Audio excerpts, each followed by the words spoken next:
Assalomu alaykum. Dolzarb mavzular, yangi xabar va ma'lumotlar, yurtimizda va jahonda sodir bo'layotgan voqealar, bularning barchasi Fresh News informatsion dasturida. Studiyada Azbek Mehriddinov. Bugun dasturimizda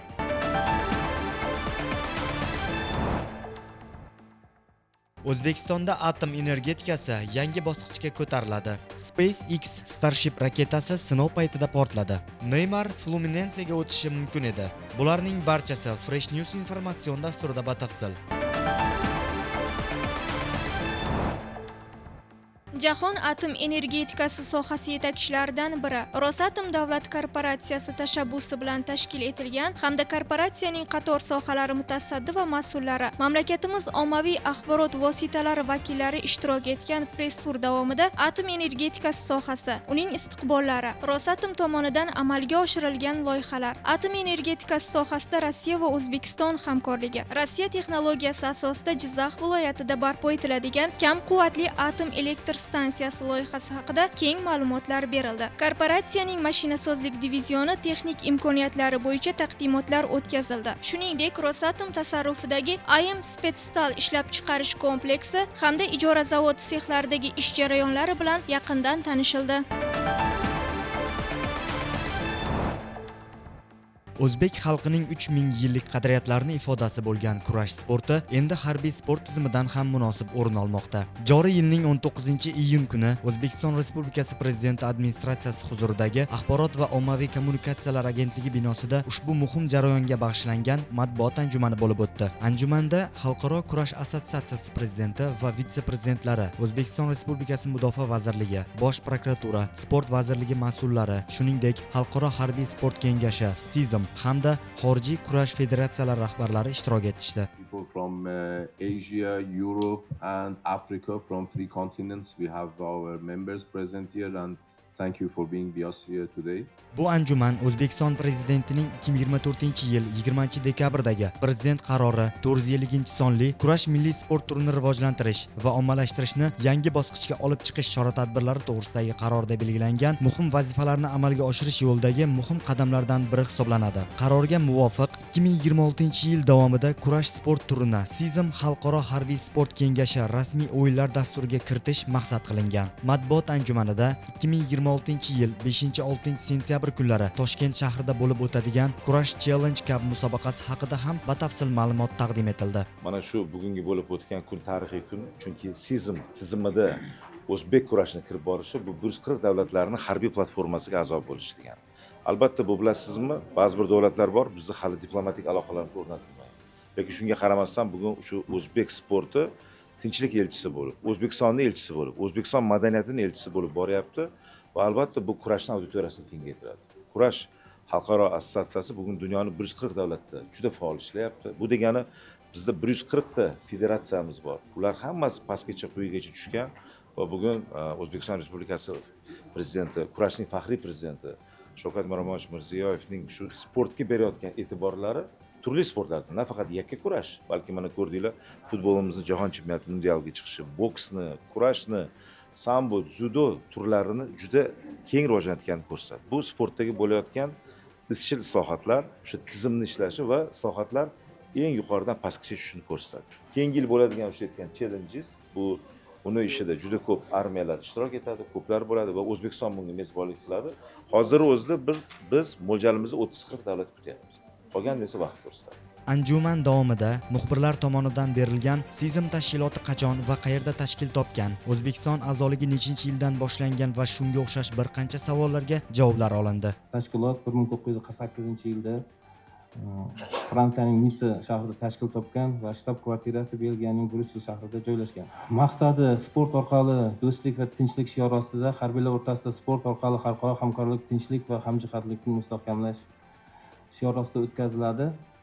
Hozirgi kunga qadar SIZM tomonidan olimpiya va harbiy amaliy sport turlari bo'yicha jahon chempionatlari, kuboklari hamda har 4 yilda butun jahon armiya o'yinlari bo'lib o'tadi. O'zbekiston a'zoligi 97-yildan beri a'zolik qatnashib keladi ushbu musobaqalarda. Faqat 2011-2018-yillar Mudofaa vazirligi terma jamoasi o'sha oralig'ida musobaqalarda qatnashmagan. 2019-yilda yana musobaqalarda boshlab yuqori o'rinlarni qo'lga kiritib kelyapti. Bundan tashqari 2026-yilda o'tkaziladigan Challenge Cup'da nechta davlat qatnashishi mumkinligi ham aytib o'tildi. Hozirgi kunda 10dan ortiq davlatlar o'zini ishtirokini tasdiqlagan hozirgi kunda. Endi bu birinchi marta Challenge musobaqasi jahon chempionati bo'lib o'tadi. Ko'p davlatlarda endi hozir harbiy sport turi hisoblanmasligi mumkin, lekin 20 dan ortiq davlatni rejalashtiryapti ushbu musobaqada. Chunki Toshkentda bo'lgan dzyudo bo'yicha bo'lgan musobaqada ma'lumot uchun 30 dan ortiq jamoalar ishtirok etgan. Kurashning Season dasturiga kiritilishi nafaqat sportchilar, balki davlatlar o'rtasidagi do'stlik va hamkorlik rishtalarini yanada mustahkamlaydi. And I would like to thanks first. Avvalo, bizning sport turimizga ko'rsatgan katta yordami uchun Xalqaro kurash federatsiyasi prezidentining janobi oliylari Shavkat Mirziyoyevga chuqur minnatdorchiligimni bildirmoqchiman.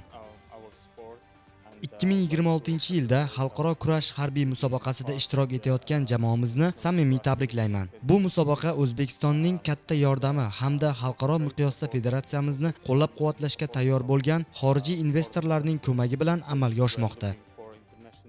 O'zbekiston armiyasining kurashdagi salohiyati Season'da qanday baholanadi?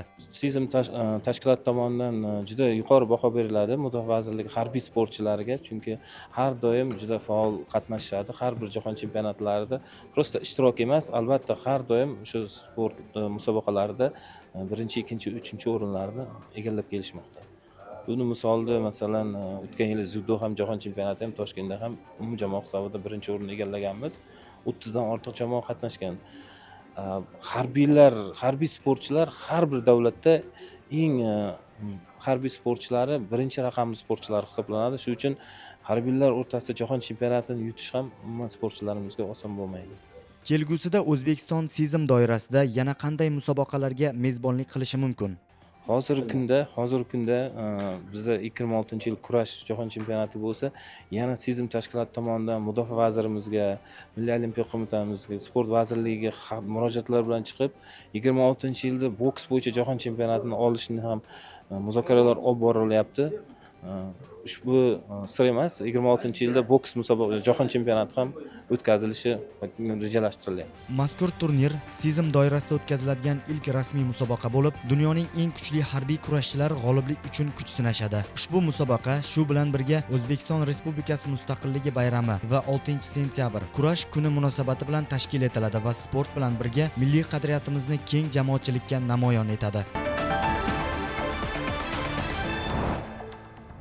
Amerikalik mashhur milliarder va texnologik innovator Elon Musk asos solgan SpaceX kompaniyasining Starship raketasi 2025-yil 18-iyun kuni Texas shtatida joylashgan Boca Chica uchirish maydonchasida olib borilgan navbatdagi sinov vaqtida portlab ketdi. Bu sinov kompaniyaning Starship loyihasidagi 10-parvoz oldi tayyorgarlik bosqichiga to'g'ri kelar edi. SpaceX rasmiy bayonotida aytilishicha, portlashga raketaning texnik tizimida yuzaga kelgan jiddiy anomaliya sabab bo'lgan. Hodisa vaqtida uchirish maydonchasida kompaniya texnik xodimlari bo'lgan bo'lsa-da, barcha xodimlar xavfsiz joyga evakuatsiya qilingan va hodisa oqibatida hech kim jabrlanmagan.